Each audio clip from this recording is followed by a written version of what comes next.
जो physical changes आते हैं पुबर्टी में वो ब्रेस्ट डेवलपमेंट होती है जिसको थैलार्की कहते हैं, pubic and axillary hair growth, adrenarche, growth spurt एक आता है, और मेंस्ट्रुएशन का ऑनसेट होता है जिसको मेनार्की कहते हैं। तो थैलार्की, एडिनार्की और मेनार्की। जो फर्स्ट फिजिकल साइन होता है एमसीक्यू आ सकता है तो वो होता है ब्रेस्ट बडिंग, और ये 2 से 3 ईयर्स बिफोर मेनार्की ही शुरू हो जाता है। बाकी रह गया एडिनार्की। तो जो प्यूबिक हेयर डेवलपमेंट है वो एडिनल एंड्रोजन की सेक्रेशन पर डिपेंड कर रही होती है, और ये यूजुअली थैलार्की के बाद ही होती है। मतलब सबसे पहले ब्रेस्ट डेवलपमेंट होगी, फिर जो है ना वो एडिनार्की होगा, और जो मेनार्की है वो 2 से 3 ईयर्स के बाद आता है।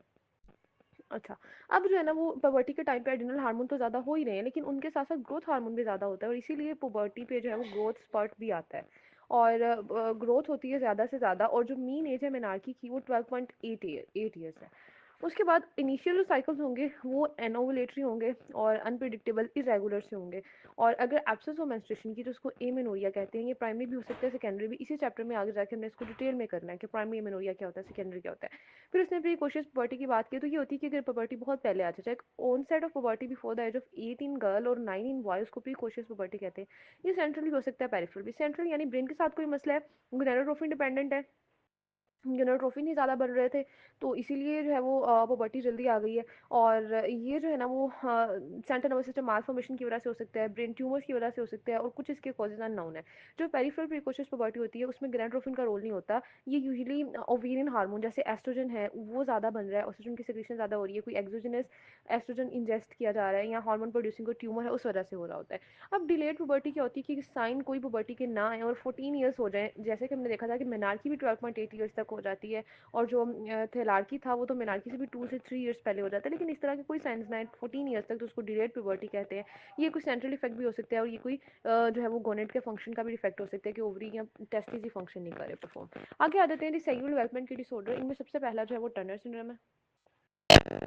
टर्नर में बताता है कि मसला ये होता है ना कि इसमें 45 क्रोमोसोम होते हैं। तो जो 46 क्रोमोसोम इसमें क्यों नहीं है, क्योंकि इनमें से एक क्रोमोसोम या तो कम्प्लीटली एब्सेंस होती है उसकी, या पार्शियल एब्सेंस होती है एक्स क्रोमोसोम की, और आपके पास 45 एक्स नोट क्रोमोसोम आ जाते हैं। ये मोस्ट कॉमन क्रोमोसोमल एबनॉर्मेलिटी है फीमेल्स की। इसके टिपिकल क्लिनिकल फीचर्स होते हैं कि शॉर्ट स्टेचर होगा, webbing of neck, wide carrying angle होगा। इसके अलावा इसमें कुछ मेडिकल कंडीशन भी एसोसिएटेड होती हैं। ये भी क्वेश्चन आ जाता है कि टर्नर सिंड्रोम के साथ एसोसिएटेड मेडिकल कंडीशन हमें बताएं। तो ये आपने याद रखनी है कि हर सिस्टम इसमें तकरीबन इन्वॉल्व हो जाता है। सीवीएस का अगर देखें तो करेक्टेशन ऑफ एओर्टा हो जाते हैं, जीएटी का देखें तो इन्फ्लेमेटरी बॉवल डिजीज होती है, और अगर हम जो है वो एंडोक्राइन सिस्टम का देखें तो एंडोक्राइन डिसफंक्शनिंग हो रही होती है, ऑटो इम्यून थायराइड डिजीज हो रही होती है, किडनी का देखें तो रीनल एनोमलीज भी हो रही होती हैं, और फिर सेंसरी न्यूरल और कंडक्शन डेफनेस भी होती है। तो ये सारी से एसोसिएटेड मेडिकल कंडीशन आ जाती है। अब इसमें ओवरी जो है वो अपनी डेवलपमेंट कंप्लीट नहीं करती, और ओवरी जो है वो एक स्ट्रीक गोनेट की फॉर्म में नजर आ रही होती है, क्योंकि दोनों एक्स क्रोमोसोम होने चाहिए ना, फिर ओवरी की डेवलपमेंट पूरी होगी। इसमें सिर्फ एक एक्स क्रोमोसोम है, तो ओवरी सही से डेवलप नहीं करती, स्ट्रीक गोनेट बन जाते हैं। अब ये तो यहाँ तो बच्चा हमारे पास चाइल्डहुड में ही आ सकता है, तब इसका डायग्नोसिस बना सकते हैं कि पेरेंट्स उसको लेके आते हैं कि शॉर्ट स्टेचर है, इसका कद नहीं बढ़ रहा, तब डायग्नोसिस बन जाता है टर्नर का। या फिर अगर अडल्टहुड में है तो यूजुअली वो डिलेड पुबर्टी के साथ आ रहा होता है। हमने देखा कि अगर पुबर्टी के साइंस ना आए तो उसको डिलेड पुबर्टी कहते हैं। तो इनके साथ जो है ना अडल्टहुड में आ सकता है बच्चा। अब इसके जो नॉर्मल फिजिकल चेंजेस है पुबर्टी के वो नहीं होते। अगर चाइल्डहुड में हमारे पास ये पेशेंट आएगा तो हमने इसकी ग्रोथ पे मेनली फोकस करना है कि इसकी ग्रोथ होनी चाहिए। और अगर एडोलेसेंस में आ रहा है तब हमारा मेन फोकस होगा कि पुबर्टी इंड्यूस करनी, इंडक्शन ऑफ पुबर्टी। प्रेगनेंसी में हो सकती है अगर हम ओवम ओवम डोनेट कर दें, क्योंकि इनमें ओवरीज नहीं डेवलप हुई, बाकी जो सारे स्ट्रक्चर है वो इनमें डेवलप हुए हैं, तो इसीलिए अगर ओवम डोनेट कर दिया जाए तो इनमें प्रेगनेंसी हो जाएगी। और साइकोलॉजिकल इनपुट और सपोर्ट वो तो आपने सारे ही सेक्सुअल डेवलपमेंटल डिसऑर्डर्स को देना है। उसके बाद आ जाते हैं 46XY। अब 46XY के ना मैंने आपको 3 डिसऑर्डर बताने, तीनों का ना बेसिक जो कॉन्सेप्ट है वो मैं आपको पहले बताऊंगी, फिर हम इनको रीड करेंगे। सबसे पहले तो ये बात है कि 46XY में या गुनेडल डिसजेनेसिस हो सकता है कि गोनेड्स नहीं सही बने।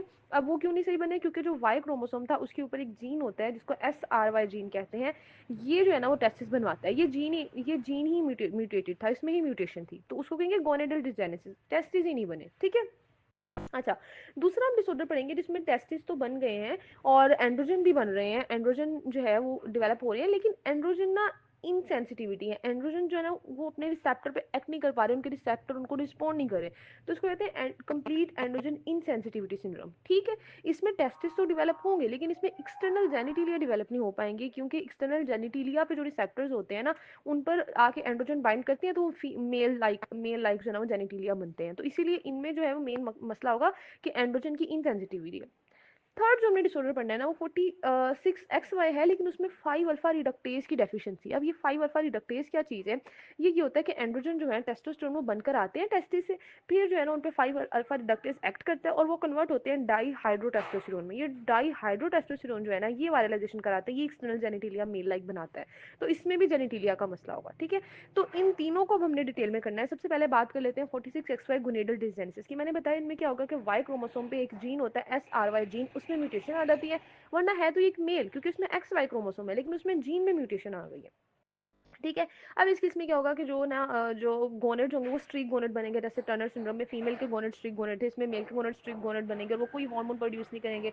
अब जो है ना वो नॉर्मली टेस्टिस ने दो तरह के हार्मोन बनाने होते हैं जो कि डेवलपमेंट के लिए इंपॉर्टेंट है। एक बनाना होता है एंटी मुलेरियल हार्मोन और दूसरा उसने बनाना होता है टेस्टोस्टेरोन। जो टेस्टोस्टेरोन जिसको एंड्रोजन हार्मोन कहते हैं, जो उसने टेस्टोस्टेरोन बनाना होता है उसने जाकर एक्सटर्नल जेनिटलिया बनवाने होते हैं, वायरलाइजेशन करानी होती है मेल लाइक। और जो एंटी मुलेरियल हार्मोन ये बनाता है ना टेस्टिस, उसने जाकर ये जो मुलेरियल डक्ट है इनको इनहिबिट करना होता है, यूट्रस और वेजाइना और सर्विक्स इनकी डेवलपमेंट को इनहिबिट करना होता है, क्योंकि जो नॉर्मली नेचर है ना वो इंक्लाइन होती है टुवर्ड फीमेल डेवलपमेंट। मतलब वो अगर किसी भी एक बेबी में देखा जाए, उसके जेंडर अभी हमें नहीं पता, उसको देखा जाए तो उसमें नॉर्मली ना यूट्रस और वेजाइना और सर्विक्स ये चीज़ें बनती हैं अनटिल अनलेस टेस्टिस ना बन जाए और एंटी मुलेरियन हार्मोन ना आ जाए, ठीक है। अगर वो आएगा तब वो फिर यूट्रस और वेजाइना सर्विक्स नहीं बनेंगे, तब जो है ना फिर वो सारा टेस्टोस्टेरोन आएगा और वो मेल लाइक सारा डेवलपमेंट करवाएगा, ठीक है। तो ये मेन कॉन्सेप्ट है। अच्छा, तो अब इनमें क्या होगा, अब क्योंकि इनमें तो टेस्टिस ही नहीं बने तो इनमें दोनों हार्मोन्स नहीं होंगे, इनमें दोनों मसले होंगे। इनमें AMH एब्सेंट होगा, यानी एंटी मुलेरियल हार्मोन एब्सेंट होगा, जिसकी वजह से मुलेरियन स्ट्रक्चर जो है बन जाएंगे, यूट्रस बन जाएगी, वेजाइना बन जाएगी, फिलोपियन डक्ट बन जाएंगी, बिल्कुल नॉर्मल बनेंगी। हालांकि है ये मेल, लेकिन इसमें ये सारी स्ट्रक्चर्स बन जाएंगे क्योंकि इसमें टेस्टिस नहीं डेवलप हुए। और दूसरा हार्मोन जो टेस्टिस ने बनाना था टेस्टोस्टेरोन, अब वो भी नहीं बना, उस वजह से वायरलाइजेशन नहीं होगी, जेनिटिलिया नहीं बनेंगे, ठीक है।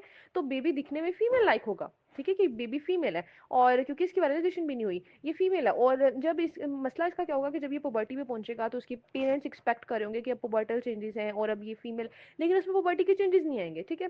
और उसमें जो है वो मेंस्ट्रुअल साइकिल शुरू नहीं होगा। क्यों? क्योंकि उसमें तो गोनेड ही नहीं है। अगर गोनेड है भी तो वो टेस्टिस हैं जो कि स्ट्रीक की फॉर्म में है। अब जब इसका डायग्नोसिस बना लेंगे तो एक तो मेलिग्नेंसी का रिस्क है, क्योंकि उसका तो टेस्टिस अंदर पड़े हुए हैं, उनकी तो डिसेंट भी नहीं हो तो मेलिग्नेंसी हो सकती है, तो आपने उनको रिमूव करना है।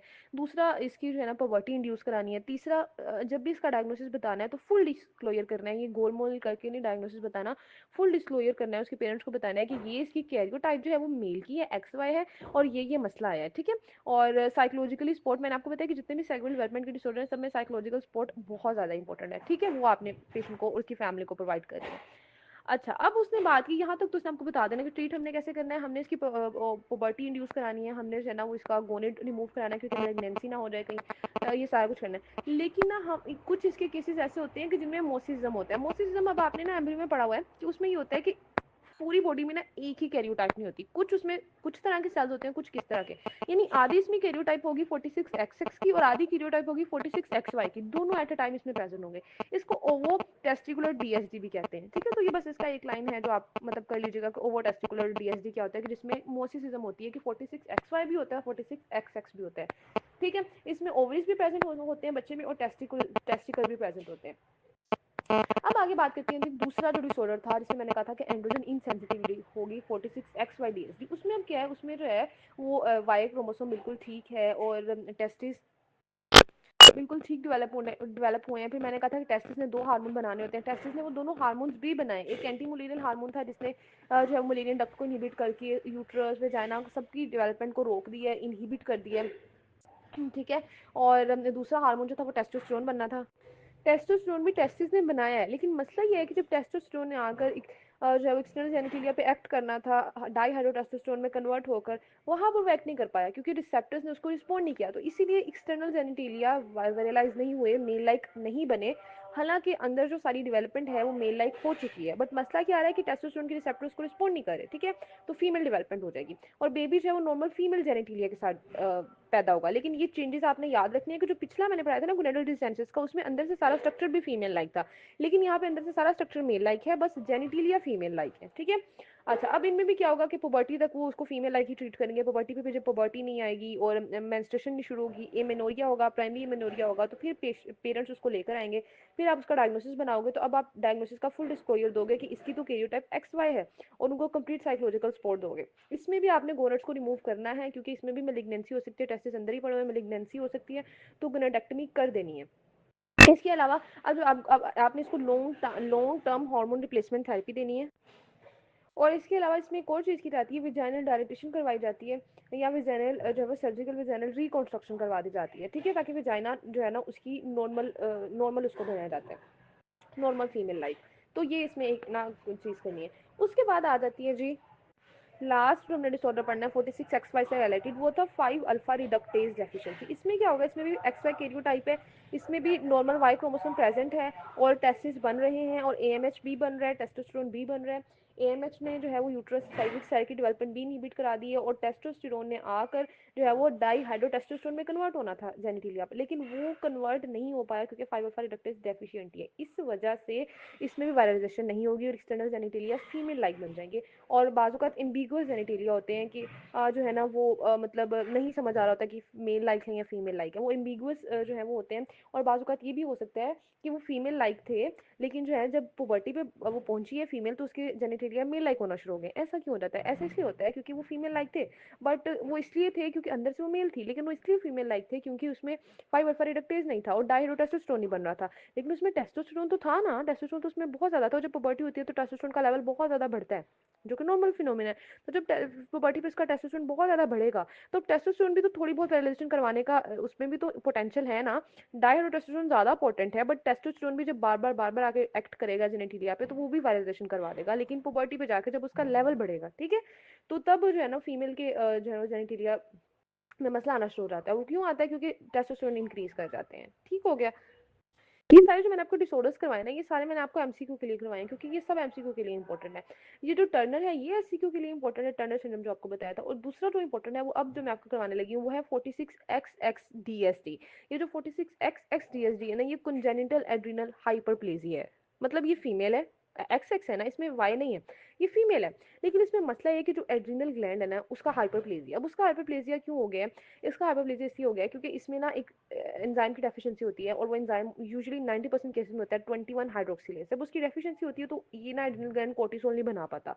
अब कोर्टिसोल तो बॉडी को चाहिए, जब कोर्टिसोल का लेवल कम होते रहते हैं तो वो ना सिग्नल जाता है एड्रिनल ग्लैंड को, और वो इतना सिग्नल जाता है उसको बार बार स्टिमुलेट किया जाता है कि उसका हाइपरप्लेजिया हो जाता है। अब उसका इतना ज्यादा हाइपरप्लेजिया हो गया है, बट कोर्टिसोल वो फिर भी नहीं बना पाएगा क्योंकि एंजाइम की डेफिशिएंसी है। तो वो क्या करना शुरू कर देगा हाइपरप्लेजिया की वजह से, वो ज्यादा से ज्यादा जो है ना वो एंड्रोजन बनाना शुरू कर देगा। एंड्रोजन भी क्योंकि एड्रिनल में बनते हैं, एंड्रोजन बहुत ज्यादा बनने शुरू हो जाएंगे, एंड्रोजन का लेवल बढ़ जाएगा। जब एंड्रोजन का लेवल बढ़ जाएगा ना, तो ये फीमेल जो है इसके जेनिटिलिया की वायलाइजेशन हो जाएगी, वो मेल लाइक होना शुरू हो जाएंगे, ठीक है। तो क्लाइटोरिस इनलार्ज हो जाएगा, लेबिया फ्यूज हो जाएंगे, सेक्रोटल लाइक अपीयरेंस आना शुरू हो जाएगी, और जो है वो अपर वेजाइना जो है वो यूरिथ्रा के साथ ज्वाइन कर जाएगी, और इस तरह के ना मतलब विरलाइजेशन होना शुरू हो जाएगी। अब जो है इनमें एक तो ये वाला सारा मसला जेनिटिलिया का आ रहा है, दूसरा इनमें कोर्टिसोल नहीं बना, उस वजह से इनमें साल्ट लूजिंग वैरायटी भी होती है, और ये एक लाइफ थ्रेटनिंग कंडीशन है कि एल्डोस्टेरोन की डेफिशिएंसी की वजह से आती है, ठीक है। एल्डोस्टेरोन भी नहीं बन रहा होता। अब ये जो है ना इसको भी आपने डील करना होता है। अब आपके पास जब इंडिविजुअल आते हैं तो एक तो आपको उनको लाइफ लॉन्ग स्टेरॉइड देने हैं, क्योंकि इनमें मसला सिर्फ जेनेटिलिया से रिलेटेड नहीं है, इनमें स्टेरॉइड नहीं बन रहे, कोर्टिसोल नहीं बन रहा, एल्डोस्टेरोन नहीं बन रहा, तो उनको लाइफ लॉन्ग स्टेरॉइड रिप्लेसमेंट चाहिए, जैसे हाइड्रोकोर्टिसोन चाहिए और फ्लोरोकोर्टिसोन चाहिए। उसके बाद अगर जो है दूसरा जो आपने काम करना है वो आपने इनकी जेनेटिलिया की सर्जरी कर देनी है, सर्जिकल ट्रीटमेंट इनके जेनेटिलिया का कर देना है। क्यों?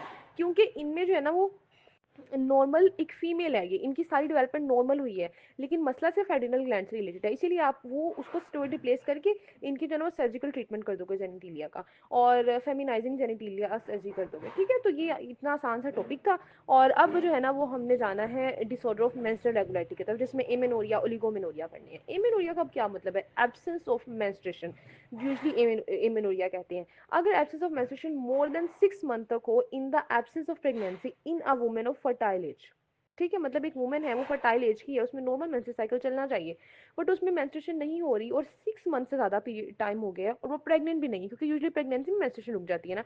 अब वो प्रेग्नेंट भी नहीं है, वो लेक्टेट भी नहीं करवा रही, कोई ऐसा मसला नहीं है, लेकिन उसमें मेंस्ट्रुअल साइकिल नहीं चल रहा, मेंस्ट्रुएशन नहीं हो रही, तो वो फिर एमेनोरिया होगा। और ओलिगोमेनोरिया कब कहना है? ओलिगोमेनोरिया कहना है कि जब इरेगुलर पीरियड आ रहे हैं, 35 डेज का इंटरवल हो जाता है, यानी यूजुअली इंटरवल 28 डेज तक ही होता है, 35 से भी ज़्यादा, 35 तक भी चले नॉर्मली होता है, 40 डेज 45 डेज का गैप आ रहा है पीरियड्स के दरमियान, और यहाँ एक साल में सिर्फ 4 से 9 पीरियड्स आ रहे हैं जो कि यूजली 12 होने चाहिए थे, 4 से 9 पीरियड, तो उसको फिर हम कहेंगे ओलिगोमेनोरिया। ठीक है, तो ये एमेनोरिया ओलिगोमेनोरिया की डेफिनेशन आपने याद रखनी है।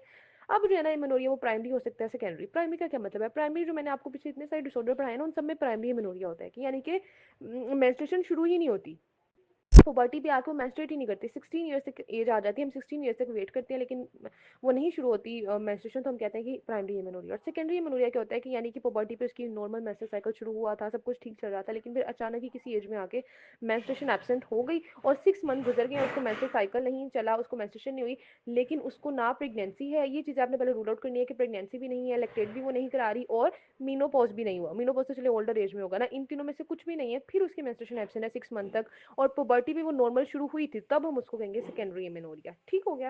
अब इसमें ना कॉजेज हमने देखने हैं, इसके कॉजेज पूछते होते हैं, ऐसे क्यों आता होता है, कॉजेज बताए हमें प्राइमरी एमेनोरिया के।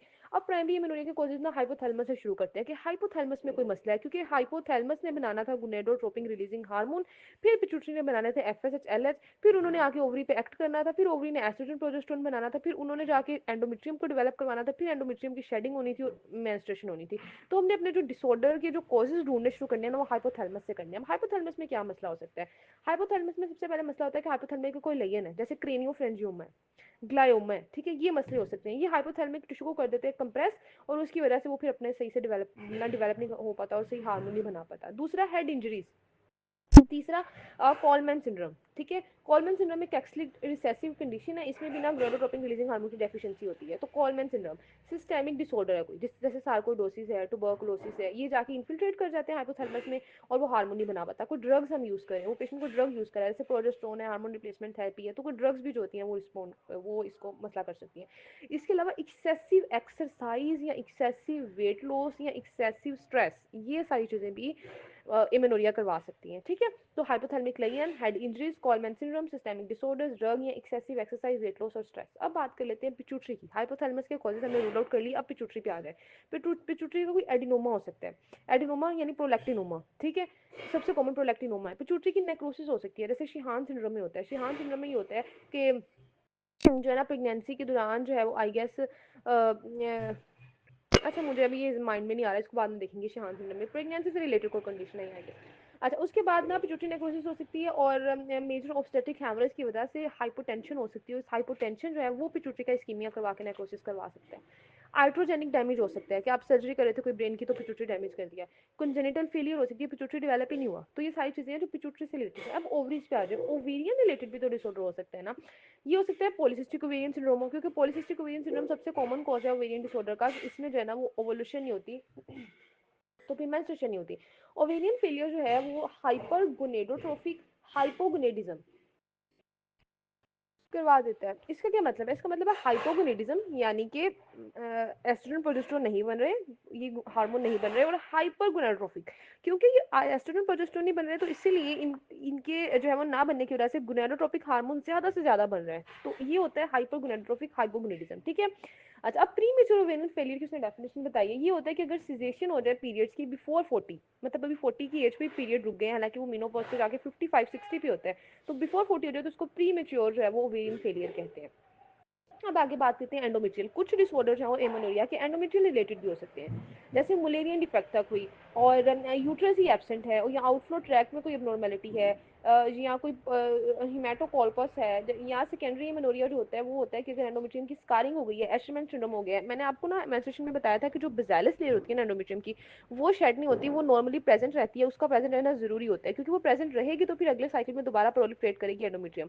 तो एस्ट्रमन सिंड्रोम ये होता है कि हम ना कोई यूट्रस में कोई सर्जरी कर रहे थे या कोई प्रोसीजर कर रहे थे, प्रोसीजर करते करते हमने उसकी बेसिलस को भी ना डैमेज कर दिया है, और अब एंडोमेट्रियम पूरी डैमेज हो गई है। जब एक दफा वो डैमेज होगी जिसमें फाइब्रोसिस हो जाएगा और वो दोबारा कभी प्रोलिफरेट नहीं करेगी जब तक हम उसको ठीक ना कर दे, तो उसको एस्ट्रमन सिंड्रोम कहते हैं। उस केस में भी एमेनोरिया हो जाता है, लेकिन वो सेकेंडरी एमेनोरिया होता है, क्योंकि यूजुअली पुबर्टी से नॉर्मल चीजें चल रही होती हैं, आपने प्रोसीजर किया तो खराबी आई है। ठीक है, अच्छा, और ये सारे जो है ना ये कॉजेज है एंडोमेट्रियल डिसऑर्डर। अब मैं आपको बताती हूँ कि अगर पेशेंट आपके पास एमेनोरिया की कंप्लेन के साथ आ जाता है तो आपने उसकी हिस्ट्री में क्या क्या चीज़ें पूछनी है। आपने उससे डेवलपमेंटल हिस्ट्री, उसकी मदर से उसकी नॉर्मल डेवलपमेंटल हिस्ट्री सारी लेनी है, मेनार्की का पूछना है, मेंस्ट्रुअल हिस्ट्री उसकी लेनी है, रिप्रोडक्टिव हिस्ट्री, ठीक है, अगर मैरिड है तो इस तरह की सारी साइक्लिकल सिम्टम, के साइक्लिकल क्या सिम्टम आते हैं, कि साइकिल के साथ पेन होती है या क्या सारा हेयर ग्रोथ का पूछना है। और हेयर ग्रोथ का हम इसलिए यूजुअली पूछ रहे हैं क्योंकि पीसीओएस में ना जो पॉलीसिस्टिक ओवेरियन हमने एक कॉज पढ़ा है एमेनोरिया का, उसमें ना हेयर ग्रोथ बहुत ज़्यादा हो जाती है। वेट का पूछना है, लाइफस्टाइल का पूछना है उससे, past medical history, past surgical history, drug history, headache की सिम्टम तो नहीं है, ग्लैक्टोरिया तो नहीं हो रहा, विजुअल डिस्टर्बेंसेस तो नहीं है। अब मैं आपको ना थोड़ा सा लिंक बताती हूँ कि जो सारे हमने क्वेश्चन पूछे ना, ये हम क्यों पूछ रहे हैं, हमारे बैक ऑफ माइंड पे क्या चल रहा है। हमने जब उसकी डेवलपमेंटल हिस्ट्री पूछी या हमने मेनार्की पूछा ना, तो हमने ये देखना था कि कोई जेनिटल मैलफॉर्मेशन तो नहीं है, कोई क्रोमोसोमल एबनॉर्मलिटी तो नहीं है। जैसे हमने पीछे भी इतने सारे सेक्सुअल डेवलपमेंट के डिसऑर्डर्स पढ़े हैं, उनमें यही हो रहा था ना कि जेनिटेलिया तो फीमेल लाइक थे, लेकिन अंदर से मसला था, क्रोमोसोम के साथ मसला था या गोनेट्स के साथ मसला था। और जो है ना वो इसीलिए एमेनोरिया था। तो इसीलिए हम उससे जो नॉर्मल डेवलपमेंट की या मेनार्की की हिस्ट्री ले रहे हैं ना, वो इसलिए ले रहे हैं क्योंकि अगर वो कोंजेनिटल मैलफॉर्मेशन हुई या क्रोमोसोमल एबनॉर्मलिटी हुई तो उसमें फिर पोबर्टल चेंजेस तो नहीं आए उन्हें ना, डेवलपमेंट तो नहीं हुई उन्हीं पोबर्टी की। अच्छा, ये जो हमने उसकी मेंस्ट्रुअल हिस्ट्री ली थी कि साइकिल नॉर्मल आता था पहले, तो वो हमने इसलिए ली है कि हम पीसीओएस को देख रहे हैं कि इसको पॉलीसिस्टिक ओवेरियन सिंड्रोम तो नहीं है, ठीक है। और फिर हमने उससे पूछा या फिर इसको प्रीमेच्योर ओवेरियन फेलियर तो नहीं है, क्योंकि ओवरी से रिलेटेड यही दो हमारे माइंड में आते हैं ना diagnosis। फिर हमने उससे जो रिप्रोडक्टिव हिस्ट्री ली वो भी हमने इसीलिए पूछा कि ये जो है वो पीसीओएस तो नहीं है इसको। फिर साइक्लिक सिम्टम मैंने कहा कि आपने से पूछने कि पेन वगैरह तो नहीं होती, ये भी इसी चीज को शो करता है, कोंजेनिटल मैलफॉर्मेशन तो नहीं है। हेयर ग्रोथ का पूछा, अगेन पीसीओएस के लिए हेयर ग्रोथ का पूछते हैं। वेट का भी पीसीओएस के लिए पूछते हैं। और लाइफस्टाइल का जो पूछ रहे होते हैं वो हम हाइपोथैलेमस के लिए पूछ रहे थे, क्योंकि अगर हाइपोथैलेमस अपना फंक्शन परफॉर्म ना करे तो फिर इंसान का लाइफस्टाइल खराब हो जाता है, वो एक्सरसाइज स्ट्रेस वगैरह वो नहीं बियर कर पाता, ठीक है। पास्ट मेडिकल हिस्ट्री देखिए कोई, क्योंकि मैंने आपको कहा था कि एमेनोरिया कुछ सिस्टेमिक डिजीज की वजह से हो सकती है, जैसे सार्कोइडोसिस, ट्यूबरकुलोसिस, ये हाइपोथैलेमस को इन्फिल्ट्रेट कर लेती है, हाइपोथैलेमस अपना फंक्शन नहीं करता तो फिर एमेनोरिया हो जाता है। पास्ट सर्जिकल हिस्ट्री लिए क्योंकि आपको पता है कि पास्ट सर्जिकल में एस्टरमैन सिंड्रोम हो सकता है कि कोई ड्रेनेज की या कोई मतलब कोई भी प्रोसीजर किया यूट्रस में और हमने उसकी बेजालिस को डैमेज कर दिया।